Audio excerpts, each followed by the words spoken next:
아침입니다. 서차원 목사입니다. 오늘은 먼저 이태원에서 있었던 안타까운 일을 위해 잠깐 기도하겠습니다. 함께 기도하겠습니다. 사랑의 아버지 하나님, 젊은 청년들이 또 그 가족들이 아버지 많은 아픔을 경험하고 있습니다. 하나님, 그 아픔을 겪은 그들을 위로하여 주시옵소서. 슬픔으로 인해 극단적인 선택을 하지 않도록 하나님 그들의 마음을 주장하여 주시옵시고 다시 일어설 수 있도록 하나님 힘을 더하여 주시옵소서. 주님, 그들을 위로하시고 어루만져 주시옵소서. 감사드리며 예수님의 이름으로 기도하옵나이다. 아멘. 지난 금요일 말씀에서는 영적인 능력을 강조하며 예언을 말하는 거짓 교사들이 실상은 말씀을 가볍게 여기고 알지 못하는 것을 비방하며 다만 육신의 정욕을 따르는 사람들인 것을 알게 하셨습니다. 그 말씀을 통해 하나님께서 주시는 은사는 하나님의 말씀을 벗어나지 않는다는 것을 깨닫게 하셨습니다. 말씀을 무시하고 육체의 정욕을 따르는 그들은 결국 멸망하게 될 것이라고 하셨습니다. 오늘 말씀은 그들에게 화를 선포하십니다. 본문은 유다서 1장 11절의 말씀입니다. 한 목소리로 함께 읽겠습니다.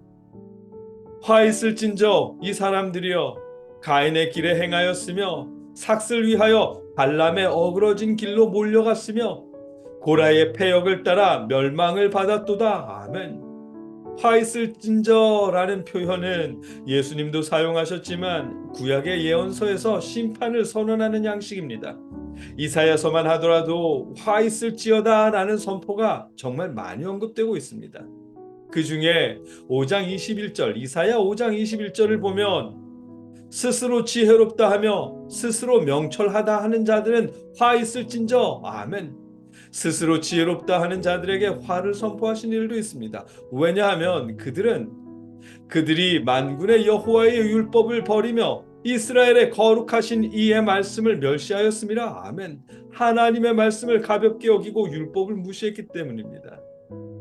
기록된 하나님의 말씀을 무시하고 가볍게 여기는 일은 기원전 750년경에 해당하는 이사야 5장에서도 화 있을진저라는 선포를 듣는 일이었습니다.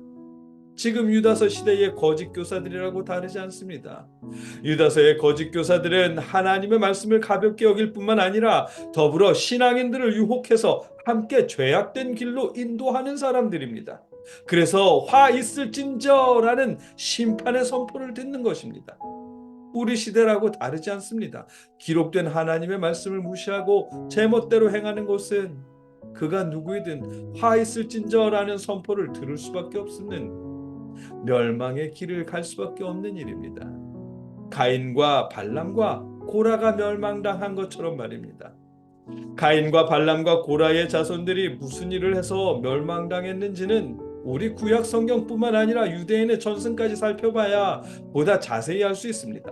먼저 가인을 살펴보면 우리는 창세기 4장에 있는 가인이 아벨을 죽인 내용밖에 모르지만 유대인들은 가인에 대해 더 많은 전승을 가지고 있습니다. 유대인들의 전승에 따르면 가인이 아벨을 죽인 이유는 하나님에 대한 논쟁을 하다가 그렇게 된 것이라고 합니다. 하나님께서 가인의 제사는 거절하고 아벨의 제사만 받으신 일에 대해 아벨은 주장하기를 하나님께서 아벨의 제사만 받으신 이유는 아벨이 더 의롭기 때문이고 세상은 의로우신 하나님에 의해 의롭게 다스려지고 있다고 말했습니다. 아울러 심판자 되시는 하나님의 심판이 있을 것이고 내세가 존재하며 의인은 상을 받고 악인은 벌을 받을 것이라고 주장했답니다. 반면에 가인은 하나님께서 가인의 제사와 아벨의 제사를 차별하는 것은 하나님이 의롭지 못하기 때문이고 세상을 의롭게 다스리지 않는다는 증거라고 주장했답니다. 뿐만 아니라 심판자도 없고 심판도 없으며 내세도 없다고, 당연히 의인에 대한 상이나 악인에 대한 벌도 없다고 주장하며 이런 논쟁 끝에 아벨을 죽인 것이랍니다.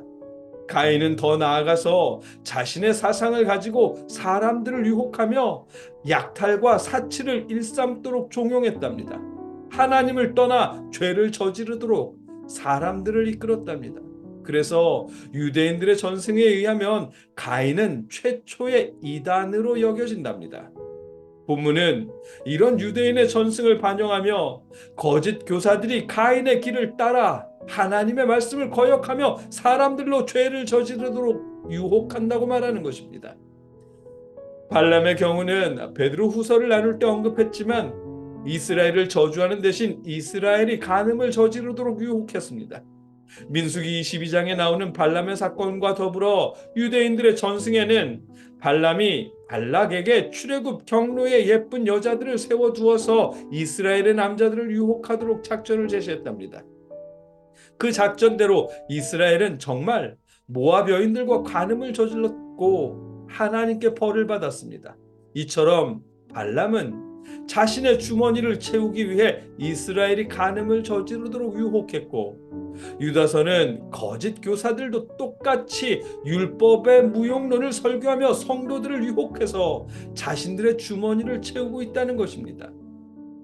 고라 자손들의 경우는 민수기 16장에서 모세를 대항하며 이스라엘의 분열을 일으켰습니다. 유대인들의 전승에는 민수기 16장의 내용과 더불어 고라 자손들이 율법을 부정했답니다.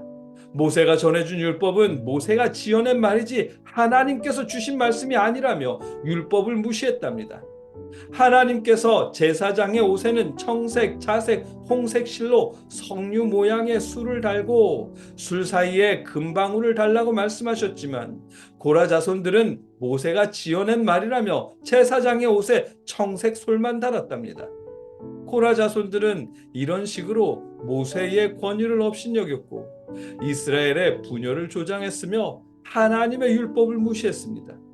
지금 유다서의 거짓 교사들도 똑같이 교회의 권위와 율법을 무시하고 교회의 분열을 조장하고 있다는 것입니다.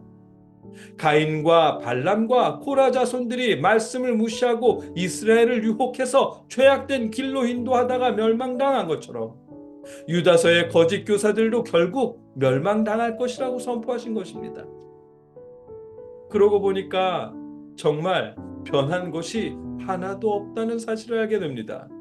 창세기에 출애굽기에 민수기 시대에 하나님의 말씀을 대적하는 거짓 교사들이 등장했었고 하나님의 말씀과 율법을 무시하며 사람들로 죄악된 길을 가도록 유혹하는 거짓 교사들이 있었습니다.